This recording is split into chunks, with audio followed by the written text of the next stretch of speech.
As part of our bulletin, you've seen quite a number of stories of conflict, terrorism attacks, and quite indeed a lot that is happening in the continent. There's a situation in Burundi. We're closely following what is going to happen in the Gambia, with Yahya Jammeh saying he will not relinquish power to Adama Barrow, calling ECOWAS efforts to bring in a standby force should he refuse to do so an act of war. Quite a bit of conflict is happening, not just in the continent, but in the world as well.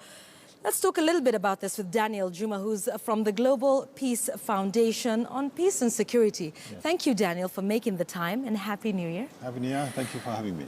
Great. So you take a look at all of these situations, you know, on the continent, what's happening in the Gambia. Burundi is something that, for some reason, I have a very personal relationship with for whatever it is. Yes. But there's quite a number of situations on the continent and in the world that make us worry. Yes. What are your thoughts? Yeah, I can say that actually as the year began, with the new UN Secretary General saying that let's make 2017 be the year of peace. There's quite a lot of work cut out for the Secretary General, for the UN, and for everybody else, and especially, you know, us in Africa. As you know, Africa has been the continent that actually undergoes a lot of you know, violence, conflicts.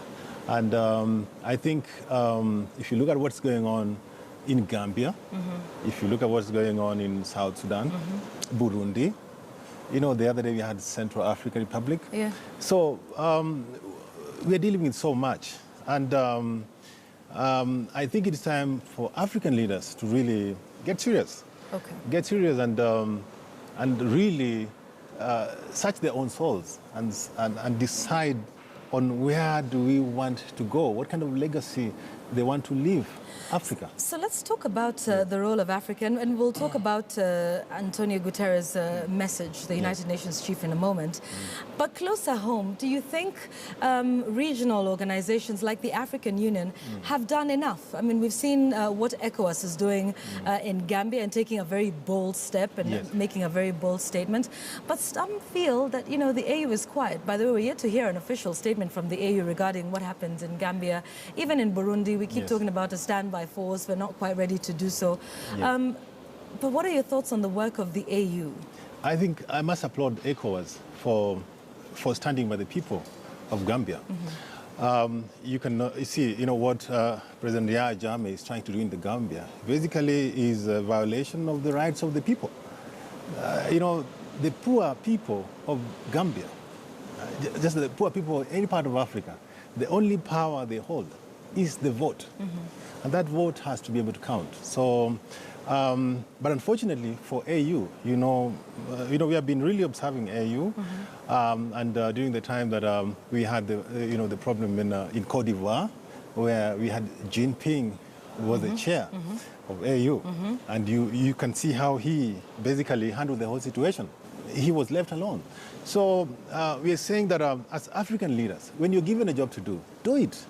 Do it with all your best ability, and also knowing that one day it's going to be you who really needs, you know, that kind of services. Okay. Yes. Yeah, doing a good job, and you know, the shoe's on the other foot now. So we want to listen to the new United Nations chief, Antonio Guterres, who's pledged to make 2017 a year to, quote, put peace first. I'd like you to listen to his New Year message. Yes. As Secretary General of the United Nations, one question weighs heavily on my heart. How can we help the millions of people caught up in conflict, suffering massively in wars with no end in sight? Civilians are pounded with deadly force. Women, children and men are killed and injured, forced from their homes, dispossessed and destitute. And even hospitals and aid convoys are targeted. No one wins these wars. Everyone loses. Trillions of dollars are spent destroying societies and economies, fueling cycles of mistrust and fear that can last for generations. And whole regions are destabilized, and the new threat of global terrorism affects us all. On this New Year's Day, I ask all of you to join me in making one shared New Year's resolution. let us resolve to put peace first. Let us make 2017 a year in which we all, citizens, governments, leaders, strive to overcome our differences. From solidarity and compassion in our daily lives, to dialogue and respect across political divides, from ceasefires on the battlefield, to compromise at the negotiating table to reach political solutions. Peace must be our goal and our guide.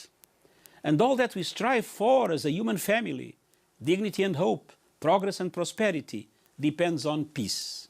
But peace depends on us. And I appeal to you all to join me in committing to peace today and every day. Let us make 2017 a year for peace. Okay, so it sounds very idealistic. Yeah. Sounds utopia. It's great. Peace is good, and peace starts with you and me. And he has stated the problem. Is it as simple as saying, this is my New Year message? What are some of those nuts and bolts that he can do that would ensure peace around the world like he wants it? Yeah, I think, you know, his message is kind of, and basically, Antonio Guterres, the Portuguese diplomat, many people are hoping that he's going to be one of the best UN Secretary Generals. And as you rightfully said, you can no longer afford to give it just a lip service. We have to get down to work. Let's look at what is the problem with the world today. If you come back to Africa, basically the biggest problem with the conflicts in Africa, the trigger is basically elections. Yeah. You can see in Gambia. Political conflicts, yes. And you can see what happened in Kenya in 2007, 2008. Right. You can see what happened in Burundi, where the president forced a third term. You know, this is the problem. And I think we need to learn from history. I think African leaders must be humble enough to know that leadership is about the people, not them. But right now, the political class in Africa, and that's why some people blame the AU sometimes, is because the elite, the leaders, you know, when they are together, they actually don't think about the people. There are some good examples, though, in Africa with what's happened in Ghana and in Nigeria. I mean, Goodluck Jonathan was a one-term president and handed over to Muhammadu Buhari, you know, with no issues whatsoever. So what are those lessons that we can learn from within? Because it's clear we're not short of that, at least. I think they need, I mean, just like he said, that nobody wins these wars. You know, the leaders are better placed if they can retire in a peaceful country. For example, Burundi. This guy, you know, when he leaves power, you know, he would love to retire into a peaceful Burundi, right? But he doesn't think about that. So I think we have a long way to go. And if you see what happened in Libya, the uprising in Libya, basically showed you that none of these leaders can last forever. You can never last forever. That's right. Yes. So now we're focusing a little bit, and we'll come back home because we're in a similar situation as we head to August 2017. But when you take a look at some of these world conflicts, proxy wars in Syria, Russia versus the US. Do you think Antonio Guterres has the mettle, has what it takes, you know, to face some of these countries head on? Because there's activity by both sides, the US and Russia, and what's happening there. And then there's another gentleman in North Korea who's doing all sorts of tests with missiles, saying he has a missile that can reach all the way to the coast of the United States. I mean, do you think this is the man who has what it takes to bring all of these leaders, especially the big boys, because they cannot be absolved of blame altogether? I think he doesn't have a choice. He has to do his job, you know, because if you see what is happening in Syria, Syria should not have been allowed to go the way it went. More than 5 years, Yes, and it's still going on. And, and I blame, of course, the leadership. The UN should have been more emphatic. And also the big powers, the US. But the US is in it. They're funding the rebels. You know, Russia is on the side of Bashar al-Assad. Yesterday, when I saw what's going on in North Korea, when Kim Jong-un said he is now a nuclear and military power, I sent a tweet to Portus. I said, how could you let that happen under your reign? How could you let North Korea say they have nuclear capability. So I think Guterres must reset the whole diplomacy. It's about diplomacy. Good. Let's talk about diplomacy a little bit, because the man who's about to take over the helm of the world superpower, the United States, Donald Trump, has reacted to just the situation you are describing. Now, in that reaction, of course, U.S. President-elect Donald Trump said that North Korea would not complete a nuclear weapon capable of reaching the United States. He vowed on Twitter that, quote, it will not happen. North Korea leader, of course, Kim Jong-un, said on Sunday the isolated nuclear-capable country was close to test launching an intercontinental ballistic missile. So let's listen to what he had to say. Okay.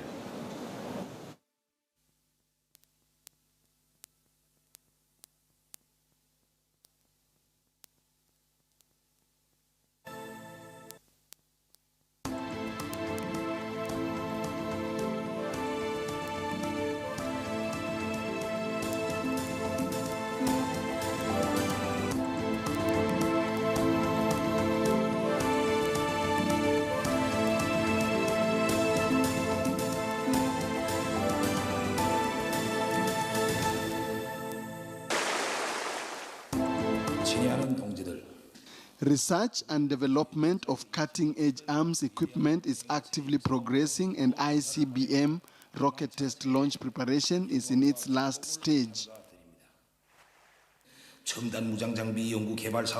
We have to put an end to the invasion and interference of the US and foreign countries for conquering the Asia-Pacific through South Korea, and we must smash activities of slavish anti-unification traitors like Park Geun, who is unable to distinguish the real enemy and finding ways to survive in the confrontation of the same race. All right, so Daniel, you're talking about diplomacy. Donald Trump, president-elect, is not known for that, and is going up against this gentleman we've just seen, who's just as forthright. Now, I think Donald Trump, when he takes over the presidency, will have to learn that these are not things we just tweet about. He has to get more serious with that. And we have to give him the benefit of doubt that actually he can be able to do it. So I think we're looking at the team he's putting together. We are hoping that team will actually get to work and lead the world. The U.S. is the most powerful nation on earth. They have to provide leadership. Letting the world, collapse, like what happened in Somalia, what's happening in Somalia and in Syria. The U.S. cannot afford to let countries collapse. But yet the person at the helm of the U.S. now is a man known for nationalism, and I think that's a wave that's happening around the world. Donald Trump coming to the helm of the United States, as he did, preaching a lot of nationalism, inward-looking, not just there, Brexit as well, lots of European countries. At the time when Brexit just happened, there was talk of a possible Frexit, and a number of other countries thinking of, less of globalization and more of nationalism. Does the UN then have a space? The UN is supposed to be this global sort of conglomeration of nations, and now everybody's saying that whole globalization isn't working for us. Your thoughts on globalization versus nationalism, and how that affects peace and conflict and security in the world? I think when it comes to nationalism, of course, rightfully so, to be able to win the elections, Donald Trump had to use that card. Of course, we have Americans. The problem of unemployment is there in the U.S. So he had to appeal to the voters. And of course, the voters wanted a president who wants to solve their problems in-house before going outside. But then the U.S. has to lead. And of course, I think Donald Trump will learn, shortly that you cannot afford to leave, to abdicate your duty, and the moment you do that, then some of these problems, like you can see what's happening in the immigration.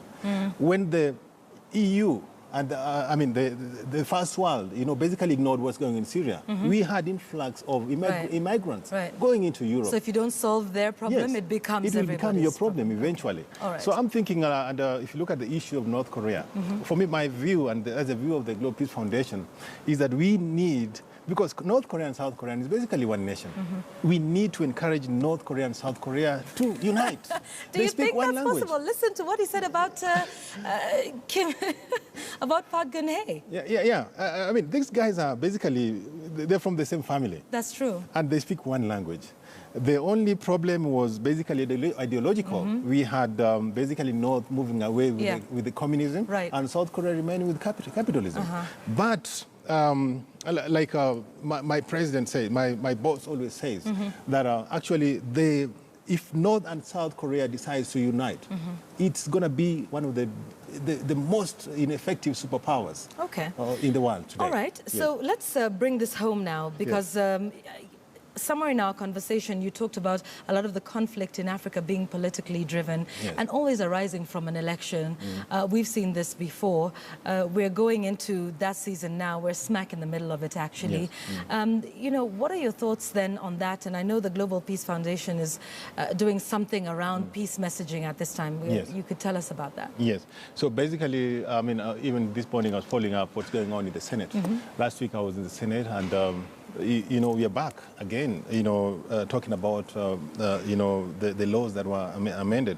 And of course, you are aware that, you know, the laws basically were agreed upon, election laws, and suddenly, again, Parliament decided to change that. We have to be intellectually honest. In the time when you are approaching an election, you know, you cannot, of course, the Jubilee administration, they are free to run the country. They can make, you know, they can buy SGR, they can do whatever they want to do. But when it comes to election, I think as the president, you have to demonstrate that you can be trusted to deliver free, fair, and credible elections. And that's where now we are hoping that the president will, you know, put on his statesman hat and tell the Kenyan people that you can trust me, that I'm serious about credible elections. And I think there's a lot of discussion going on. Is it just about peace? I mean, we have been blamed sometimes that we're trying to message peace, you're not looking at justice, you're not looking at credibility. And you're smack in the middle of a campaign like that. So are you telling us, Daniel, to close our eyes and say peace, peace, peace? No matter, you know, what happens at the ballots? There's a lot of conversation around. No, basically what we're saying, that the IBC should be able, and the state should be able to encourage the IBC to deliver credible elections. And what we're saying in our National Peace Initiative, that there is a nexus between credible election and peaceful election. Those two go hand in hand. I do not think that if truly the elections are conducted in a free, transparent, and credible manner, I don't think Kenyans will fight. I think Kenyans are tired of fighting. You have seen the business community always complaining, oh, they don't want demonstrations. Everyone is complaining.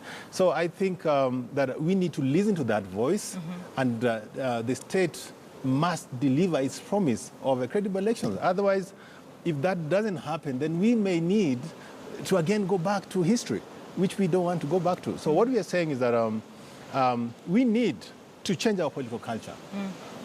We need to civilize our politics in this country.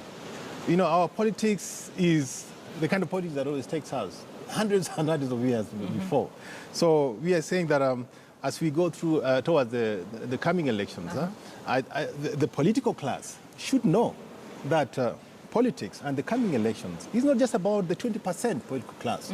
It must be about the 80%, the people. What does the people say? And going about this, I'll give you an example of Korea. You saw the other day, the president of Korea.